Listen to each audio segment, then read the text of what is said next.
Assalamualaikum warahmatullahi wabarakatuh. Alhamdulillahirrabbilalamin.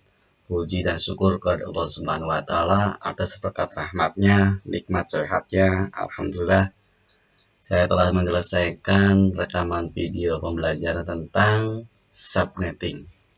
Baik, pada pembahasan subnetting ini, ruang lingkupnya adalah definisi subnetting. Yang keduanya tujuan subnetting, dan yang ketiga metode subnet dengan CIDR atau classless interdomain routing. Yang pertama, definisi subnetting. Nah, ini menurut pakar IT dalam buku program jaringan dengan Java, ya, oleh Hosseini Escom Mcom, subnetting adalah proses untuk memecahkan atau membagi sebuah network menjadi beberapa network yang lebih kecil. Nah, kalau lihat gambar seperti ini ya, ini terdiri dari beberapa sub-sub terkecil ya. Oke ya.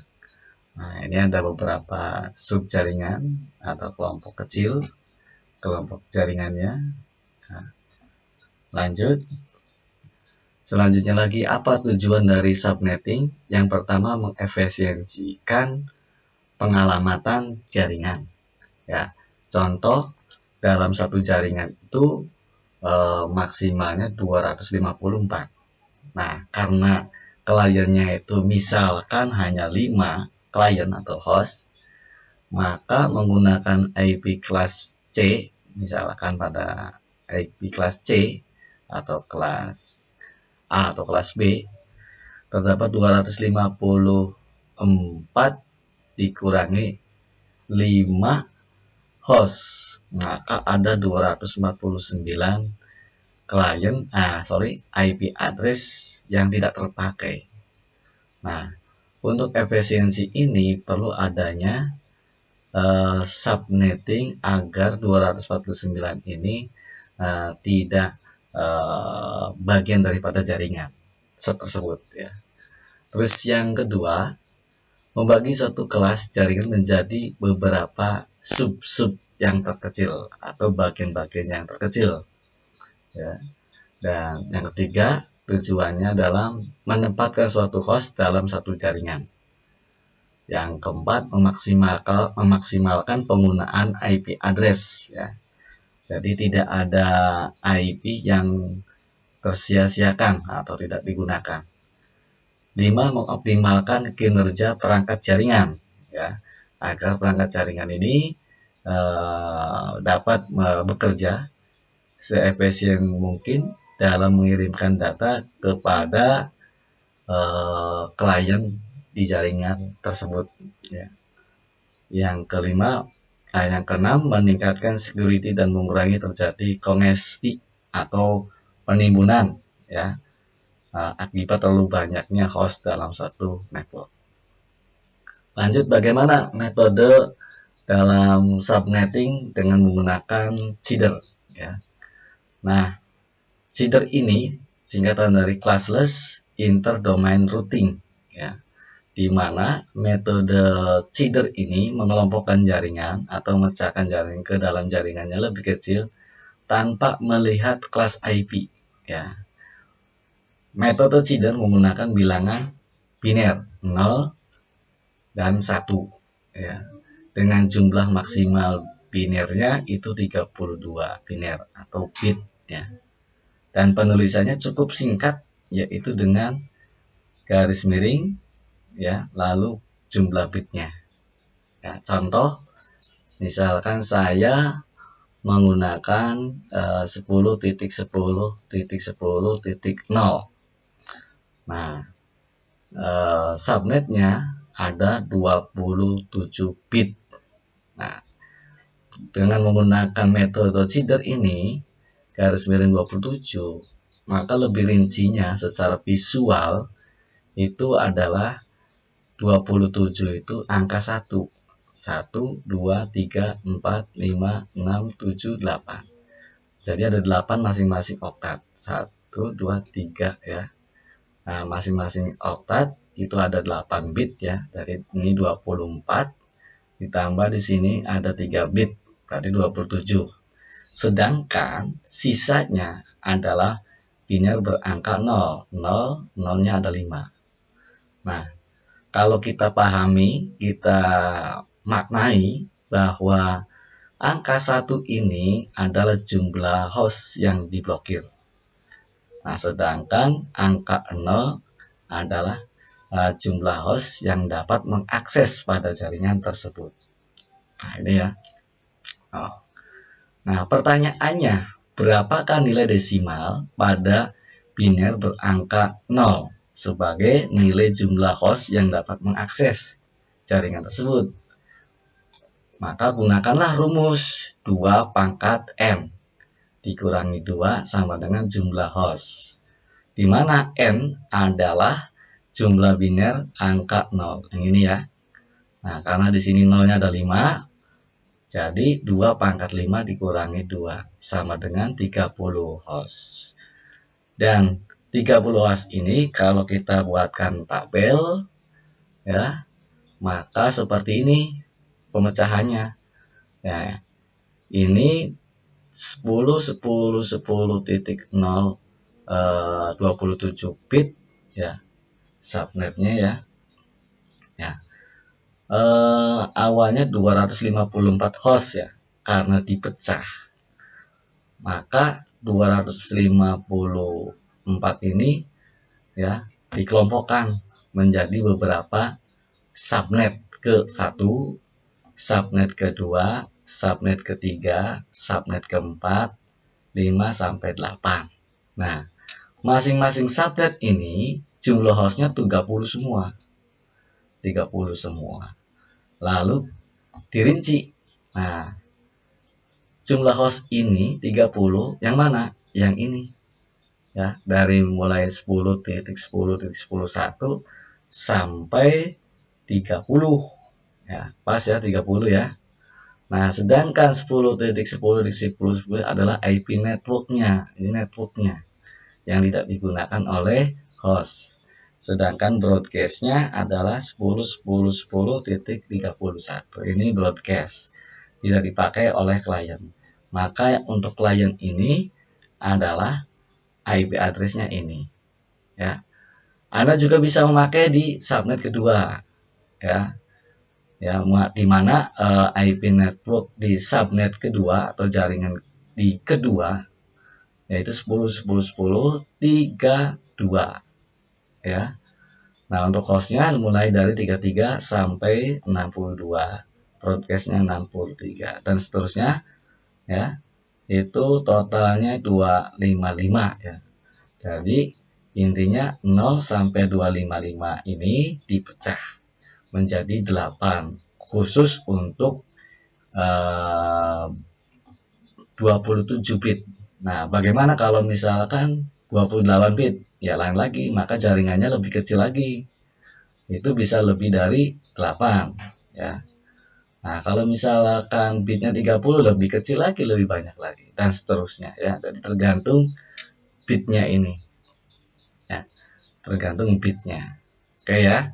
Jadi itu maksud dari subnetting. Ya, untuk lebih jelasnya lagi, kita akan mencoba untuk mempraktekkan bagaimana menerapkan subnetting pada router mikrotik dengan topologi. Saya akan tempatkan kabelnya di Ether 3 ya, lalu dihubungkan ke laptop saya. Nanti kita akan uji coba ya bagaimana efek dari subnetting ini. Baik, kita langsung praktek menuju ke router mikrotik ya. Saya akan membuatkan sebuah alamat IP address untuk di jaringan Ether 3 ya. Oke, kita cek di interface-nya running kah? Oke ya, di Ether 3 ya. Langsung kita buatkan IP address. Nah, ini saya akan membuatkan IP address di Ethernet 3.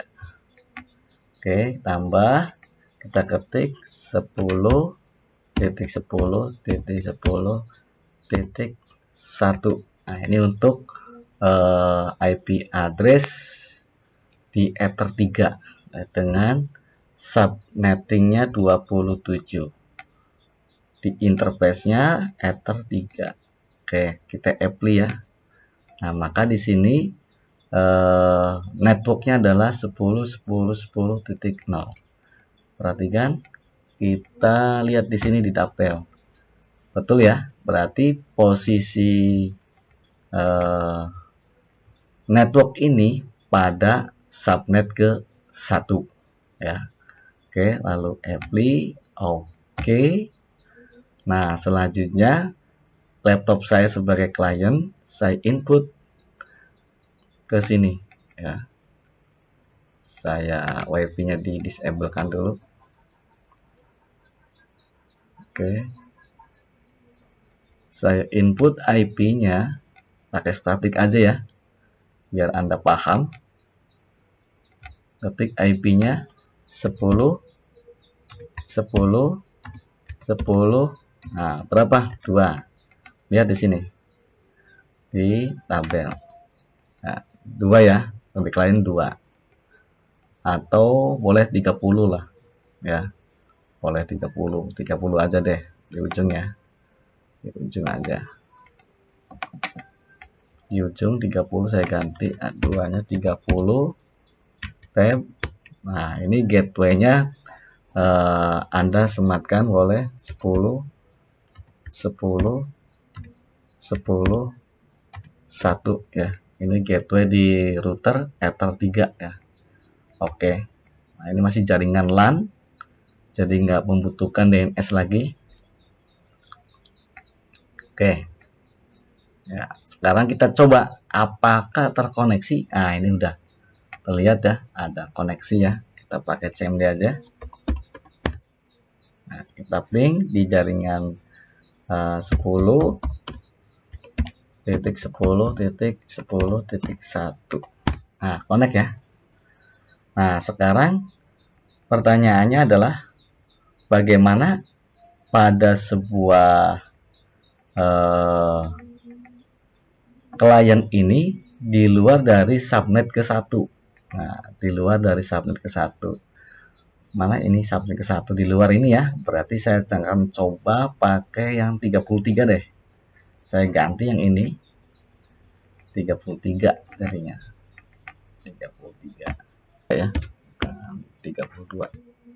33. Oke. Oke. Nah, kita diagnosa dulu. Diagnosa.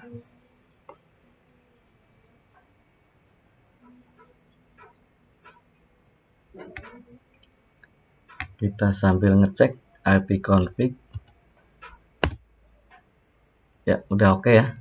Sudah ada 33-nya. Nah, ini masih gateway-nya 2 ya. Belum dibersihkan cache-nya.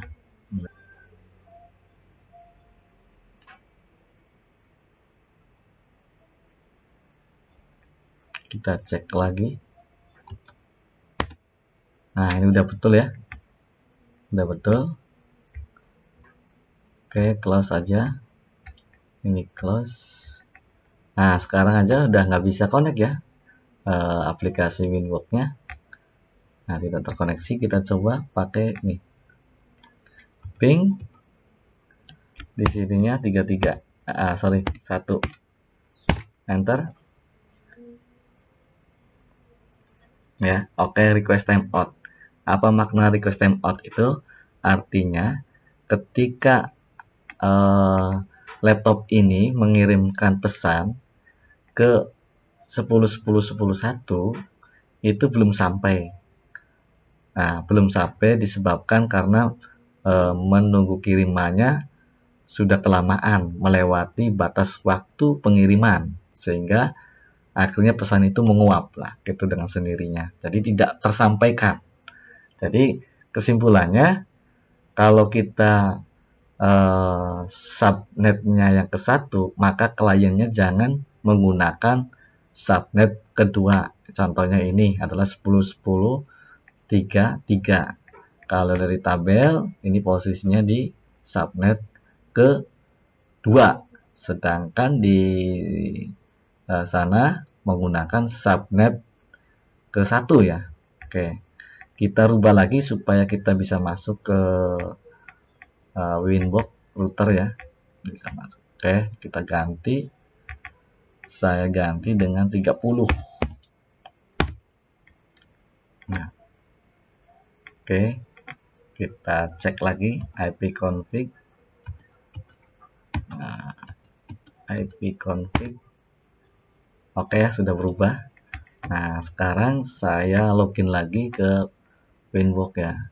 Nah, ini saya kasih password 1, sudah ada passwordnya. Oke, masuk ya.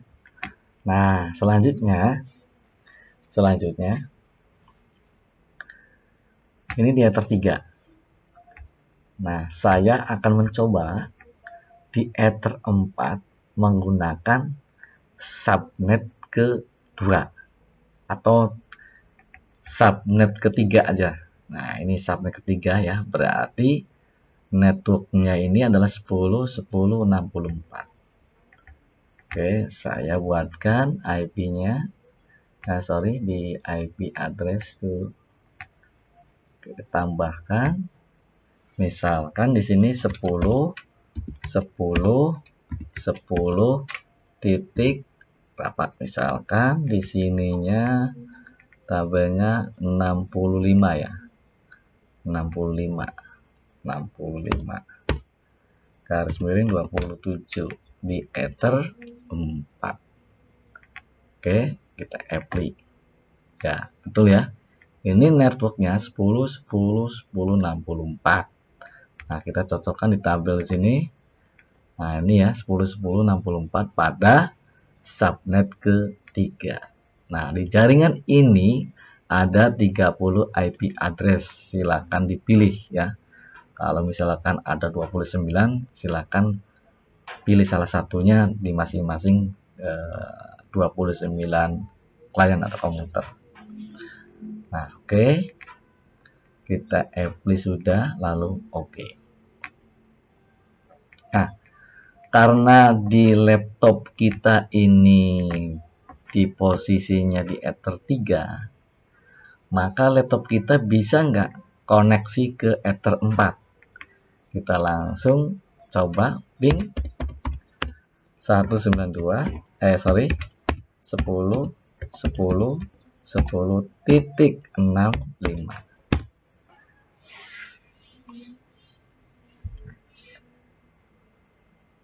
Oke, tidak bisa ya. Coba pakai lagi yang di Ether 2. 10 titik, saya pakai di subnet ke 5 aja deh, 129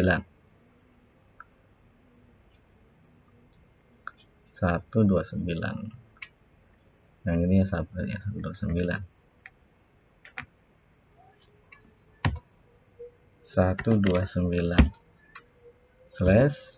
/27 di Ether 2. Apply oke. Kita coba ping 129 ya, 129 enter, tutup ya, nggak bisa. Oke, kita coba di reboot dulu. Barangkali kita coba ya, reboot. Yes, kita tunggu.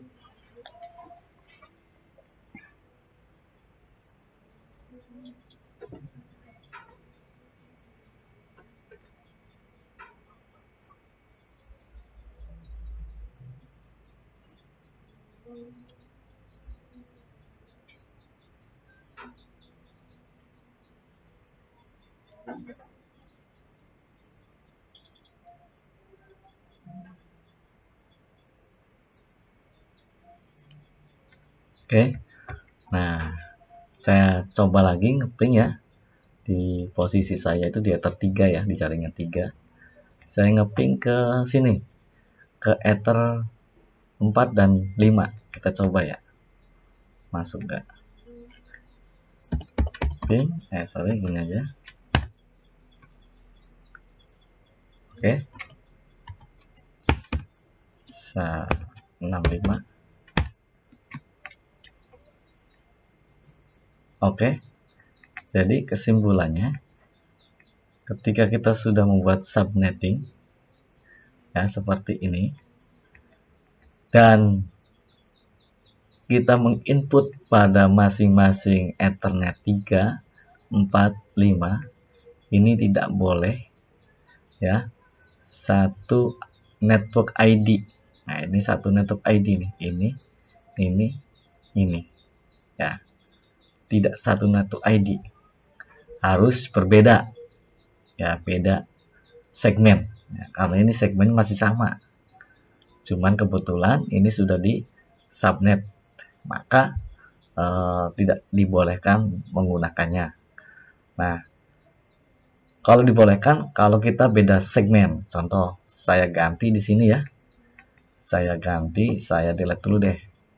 Saya delete dulu. Ini saya delete dulu. Saya tambahkan lagi di sini misalkan 172 ini IP address lokal ya, 16.4.1/27 di ether 4. Ether 4 apply. Oke ya. Nah, sekarang kita uji lagi pada IP 172.168.4.1 ya. Ping 172.16.4.1. Nah, connect kan ya, seperti itu ya. Oke, lanjut. Selanjutnya lagi kita coba di ether yang kedua. Misalkan di sini saya ketik 192.168 titik, misalkan 222.127 bit ya, pada ether 2. Nah, apply networknya 192.168.22.0. Oke. Nah, kita ping 192.168.222.1 connect ya. Nah, ini artinya bahwa di router Mikrotik ini ya, ketentuannya bahwa ketika kita sudah menggunakan subnet pada jaringan ether 3 ini, maka ID networknya tidak boleh digunakan pada di jaringan ether 4 ya, dan ether 2 ya, dan seterusnya lah. Pokoknya intinya antara ether 3, 4, dan 2 itu beda ID-nya ya. Kalau 3 ini ID-nya di 10, kalau 4 ID-nya itu 172.16, kalau di ether 2 192.168.22 ya. Itu saja untuk mendemokan atau mempraktekkan bagaimana menerapkan sebuah subnetting pada router Mikrotik. Terima kasih. Assalamualaikum warahmatullahi wabarakatuh.